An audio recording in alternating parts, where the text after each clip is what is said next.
Hello, scholars. Today we are going to read The Legend of St. Nicholas by Demi. Here is my little St. Nicholas right here. Let's find out the legend of this man. Well, look at these wonderful renditions of St. Nicholas from around the world. Aren't they wonderful? In different time frames too.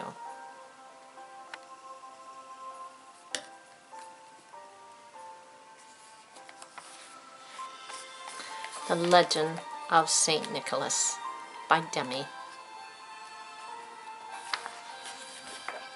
We begin our book with a map that shows you where St. Nicholas was from.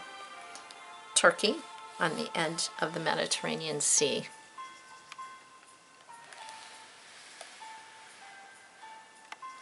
Nicholas was born to noble Christian parents, Johanna and Epiphanes, in around the year AD 280 in Patara, Lycia, in Asia Minor, which is now Turkey. As soon as he was born, Nicholas showed amazing and miraculous powers. On his very first day, he stood up in his bath and prayed to God.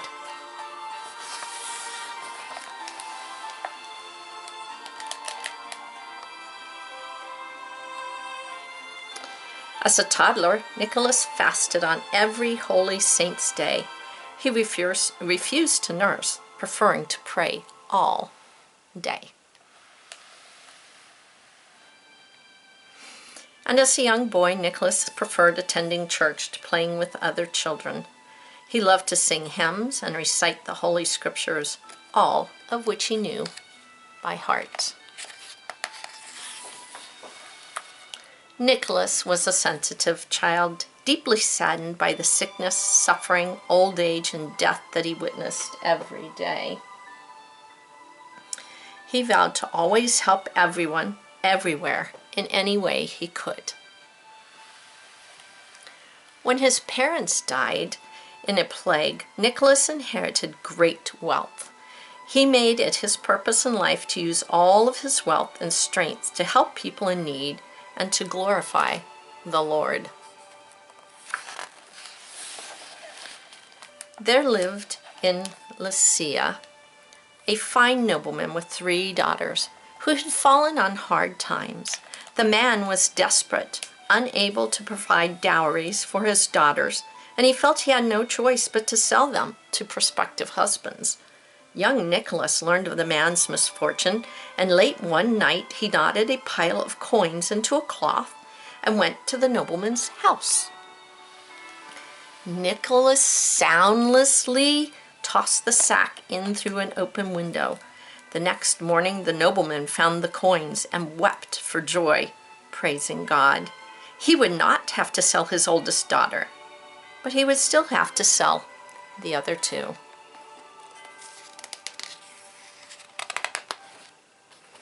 That night, Nicholas went again and tossed a sack of coins through the nobleman's window.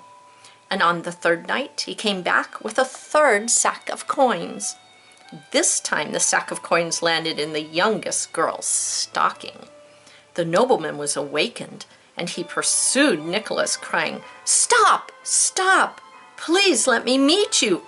Let me thank you!" The nobleman caught up with Nicholas, falling to the ground and kissing his feet. The humble Nicholas asked that the nobleman never reveal his identity until after his death.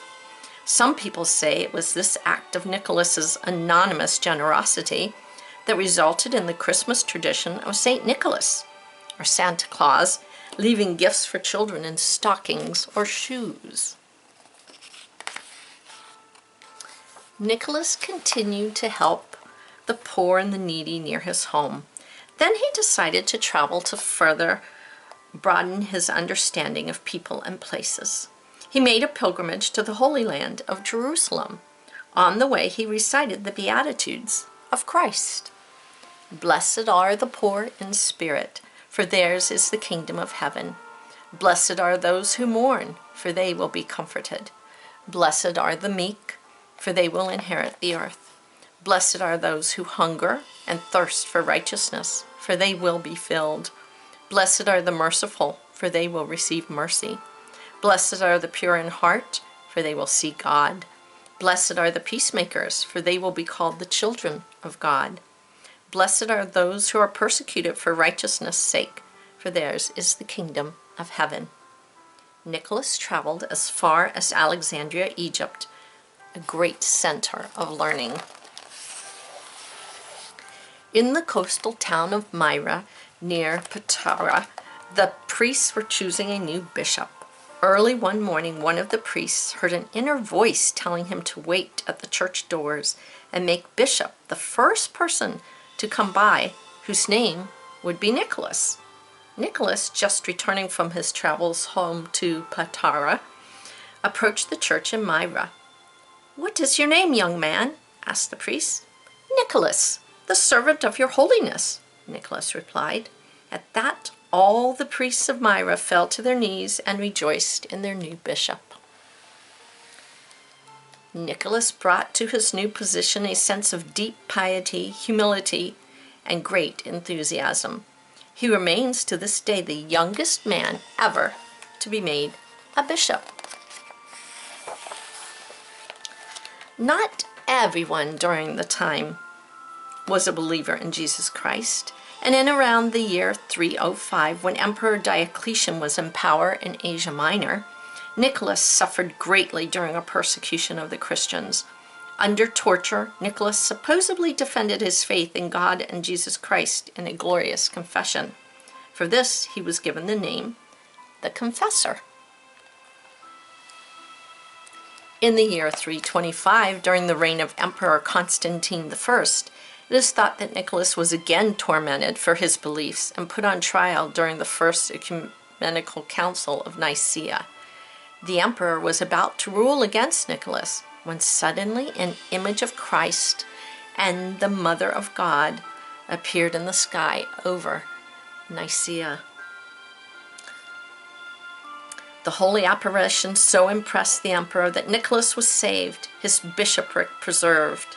News of this and other miracles surrounding Nicholas spread far and wide. People from Scythia, India, Africa, Italy, and the farthest corners of the world traveled to Asia Minor to see, touch, and hear the great bishop, Nicholas of Myra. One night, there was a violent storm at sea near the coast of Lycia. Sailors caught in the storm were praying for their lives and cried out for Nicholas to help them. Immediately, an apparition appeared in the sky saying, "You cried out to me, and here I am." The apparition commanded the waves to be calm, and the sailors were saved. A short time later, the sailors passed by a church where Nicholas was preaching. They recognized Nicholas as the man whose apparition had saved them from death, and they fell down in prayer. From then on, Nicholas became the patron and protector of seafarers and anyone who worked on the sea. A time came when Myra suffered a great famine and people were starving to death. A wicked innkeeper kidnapped 3 little boys, killed them, and salted them in a tub of brine, intending to serve them as food. But Nicholas, who loved children, learned of this evil deed and imprisoned the innkeeper.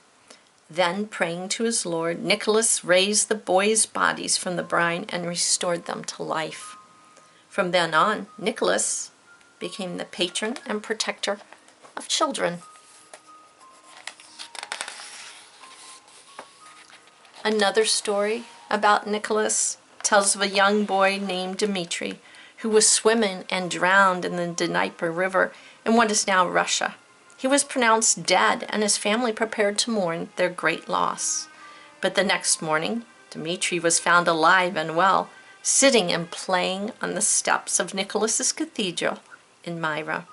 There is no doubt in the minds of many that Nicholas had saved the child. Time and again, Nicholas protected children from harm and save them from death, appearing miraculously to punish the wicked and free the innocent. Nicholas once appeared in a dream to Emperor Constantine, telling him to release 3 men from prison who had been wrongfully accused of a crime. So vivid was the dream that upon waking, the emperor released the men. And from then on, Nicholas became the patron and protector of prisoners and captives. In early December of the year 342 or 343, Nicholas felt his spirit being drawn strongly to heaven.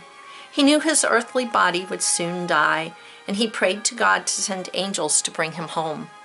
Suddenly, angels appeared to Nicholas. He cried, "Into your hand, O Lord, I command my spirit." And he rose to heaven. His body was buried in a shrine in Myra, where some people believe his bones exuded a fragrant healing oil. Reports of his miracles steadily increased. It is said that Nicholas performed no less than 20 miracles during his lifetime. He was sainted after his death, and later Emperor Justinian I built the great church of St. Nicholas in Constantinople, which is now Istanbul, Turkey. For many years, St. Nicholas' shrine in Myra was the center of pilgrimage until the year 1087, when Italian merchants removed the saint's earthly remains and reburied them in Italy. The Church of St. Nicola was built in Bari soon thereafter. The miracles of St. Nicholas and the cult of Nicholas became more popular throughout the Western world. Because of his reputation as a patron of seafarers, he became the patron saint of seafaring places, such as Greece, Sicily, Holland, and the river towns of Germany. Over time, St. Nicholas became the patron saint not only of seafarers, children, and prisoners, but also of pilgrims, travelers, voyagers, maidens, choir boys, firefighters, stonemasons, weavers, and butchers. In the centuries after his body passed into heaven, St. Nicholas remained one of the most popular saints. During the Middle Ages in Europe, his feast day, celebrated on December 6th, was a time of great merriment and gift-giving. Because of St. Nicholas' reputation as a lover and protector of children, a young boy was chosen to play the part of St. Nicholas. During his feast day celebration, the boy saint led a grand procession into a church amid trumpets, organ music, songs, and prayer.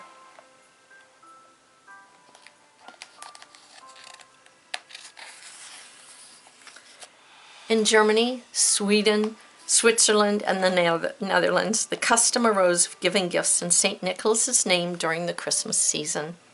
In Holland and the Middle Ages, Dutch children grew up with a festive custom of leaving hay and sugar in their shoes on the eve of St. Nicholas's feast day. St. Nicholas, or Sinterklaas, as he is known there, gave the hay and sugar to his horse, and in turn filled the children's shoes with nuts and candies. Dutch Protestants brought their traditional beliefs in the gift-giving Sinterklaas with them when they founded New Amsterdam, now New York. They popularized the belief in the generous, child-loving figure throughout America.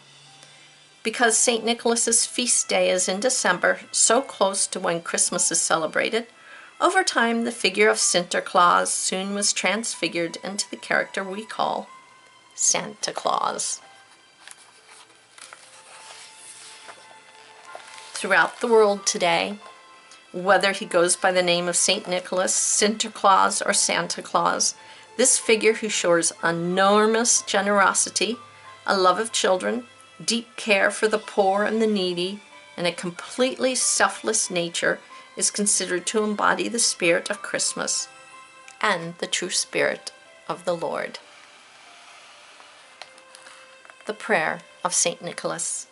We call upon your mercy, O Lord, through the intercession of St. Nicholas. Keep us safe amid all dangers, so that we may go forward without hindrance on the road to salvation. What a wonderful legend of St. Nicholas. Until next time, go out and do great works.